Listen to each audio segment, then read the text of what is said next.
Okay, so you guys have really outdone yourselves this time. This Yeah. is a wild one. Yeah, this was pretty out there. So we're diving into excerpts from Whoppy Painted Skin in English, and let's just say it's gonna get weird. Definitely gonna get weird. Think of this deep dive as your express ticket straight to the heart of this story. We're going to unearth the juiciest bits, decode the symbolism, and help you navigate the twists and turns. Exactly. Consider us your guides through this pretty strange landscape. Our mission, should we choose to accept it, is to unravel the tale of this scholar and this mysterious woman, right? Figure out what's really going on and why it matters. Absolutely. All right, let's do it. So right off the bat, we're introduced to Wang Sheng. He's a scholar living in Taiwan. Classic protagonist, right? Yeah, pretty much. But here's the thing. One morning, he bumps into this young woman on the road, and the way she's described, it's like the text is painting a picture. I can imagine. She's this vision of beauty. Graceful, about 16 or 17, fair skin, with this rosy tint, delicate eyebrows, and these really expressive eyes. Do they really emphasize her beauty, huh? Oh, yeah. It's like front and center, which, you know, maybe hints that things aren't what they seem. But anyway, Wang Sheng, being the polite guy he is, asks her why she's all alone. Makes sense. You'd probably wonder the same thing, right? Totally. And her answer is that she's a refugee. Says she's had to run away from some pretty serious hardship. Okay, so instant sympathy points right there. Yeah, for sure. She goes on to explain that she was forced into this marriage as a second wife Hmm. and mistreated by, well, everyone, her husband, his family, the whole 9 yards. Wow, so she's painting a picture of herself as a victim. Exactly. And it's a pretty convincing story. So naturally, Wang Sheng steps in, offers her a place to stay in his secluded study. Secluded, huh? That seems significant. Right, like there's a reason they emphasize that. Anyway, she accepts his offer, but plays it coy. Acts all worried about repaying his kindness and insists on keeping it a secret. So secrecy right from the start. What do you make of that? I mean, it's definitely a red flag, isn't it? Like, she's Yeah. aware that something's not quite right. Makes you wonder what she's hiding. Yeah, exactly. So she moves into the study, and almost immediately she starts asking about Wang Sheng's family. And when he tells her that the study is quiet, she seems relieved. So she's making sure they won't be disturbed. Right. And then things get interesting Violent. fast. Before you know it, they're calling each other my beauty and my husband, and Wang Sheng is completely smitten, neglecting his duties, spending all his time with her. So it's this whirlwind romance, almost too good to be true. Right. Like, is he blinded by her beauty? Is he missing something? Maybe he's just ignoring the warning signs? Could be. Either way, it sets the stage for what comes next. Because into this lovey-dovey scene walks an old Taoist priest. Oh yeah, this guy. He's kind of a big deal. Huge deal.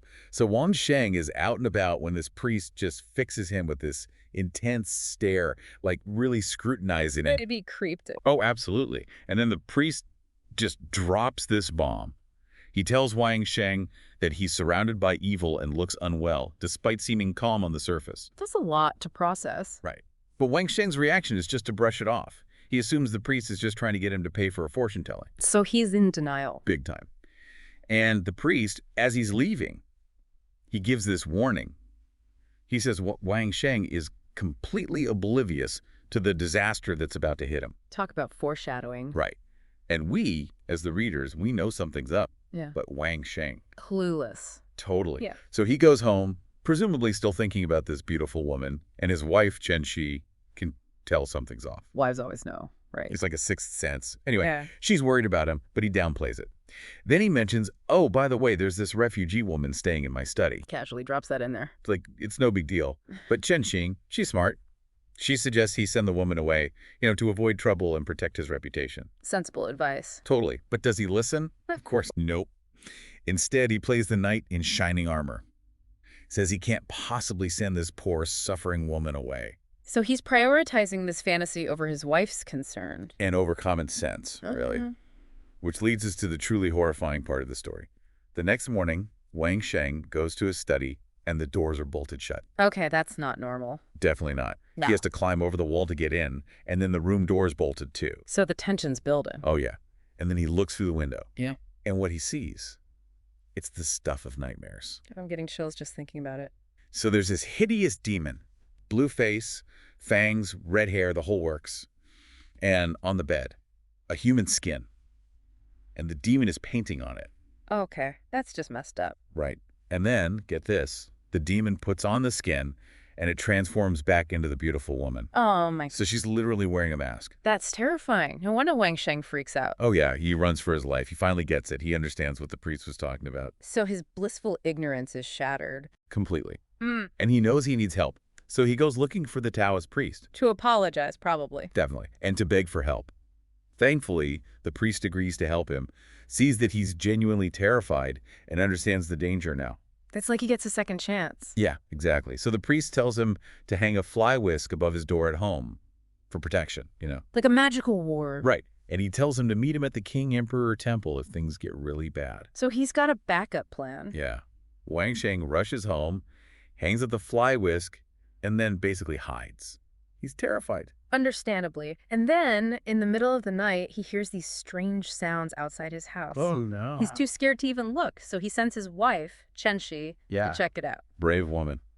She goes to the door, and there's the woman staring at the fly whisk like it's repelling her. She can sense its power. Then she leaves, but comes back a minute later furious, starts yelling curses at the Taoist and at Wang Sheng. So she's not happy about the fly whisk. Nope. She says Wang Sheng's heart belongs to her and that the fly whisk won't stop her.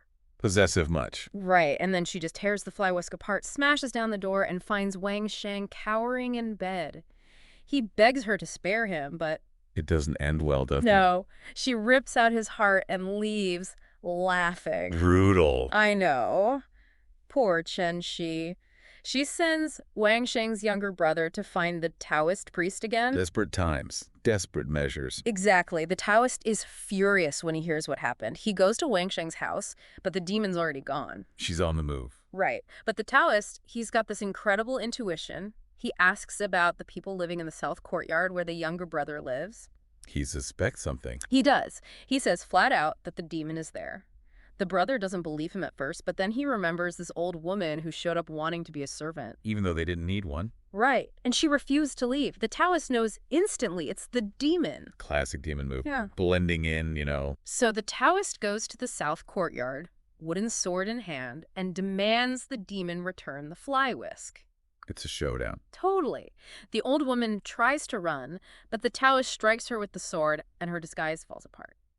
It's the demon in all its hideous glory. The mask is off. Literally, the demon screams, and the Taoist stabs it through the head. Well, that's gotta hurt. But it's not over yet. The demon transforms into black smoke, and the Taoist captures it in a gourd. Like a supernatural vacuum cleaner. Right. So the immediate threat is gone, but Wang Sheng's still dead. Chen Xin, bless her heart, begs the Taoist to bring him back. Talk about true love. I know. The Taoist says he can't do that. Resurrection is beyond his abilities. But he doesn't leave her completely hopeless. No, he tells her to find this crazy beggar and beg for his help. A beggar. Yeah, a really gross one, covered in snot and drool, smells terrible, the whole 9 yards. Doesn't sound very promising. Right, but the Taoist says he might be able to help, warns her that he's unpredictable and might insult her, but she has to persist. This is gonna be interesting. So Chen Shi finds the beggar, and it's exactly as bad as the Taoist described. But she gets down on her knees and begs him to save her husband. What does the beggar do? He laughs at her, asks her why she'd even want to bring back the dead. Harsh, right? But she keeps begging. The beggar pretends he can't help, even hits her with his staff, but she doesn't give up. She's determined. A whole crowd gathers to watch this weird spectacle, and then the beggar does the most disgusting thing. I don't even want to know. He coughs up a glob of phlegm and tells her to eat it. Oh, God, that's awful. I know, right? But she remembers what the Taoist said, so she swallows it. She's amazing. I know, right? And the beggar, he's suddenly delighted. He says her love is real, and then he takes off running. Where's he going? Chen Shi follows him, obviously. They end up at a temple, and then the beggar just vanishes. Cool. Yeah, like he was never there. Chen Shi is heartbroken. She goes home to prepare her husband's body for burial. Tragic. I know. But then, get this, she gets sick and throws up something into his chest. Yeah. I know, it's crazy. And guess what it is? A beating heart. No way. Way. She closes his chest, holds him tight, and his body starts to warm up. By the next morning, he's alive. Wow.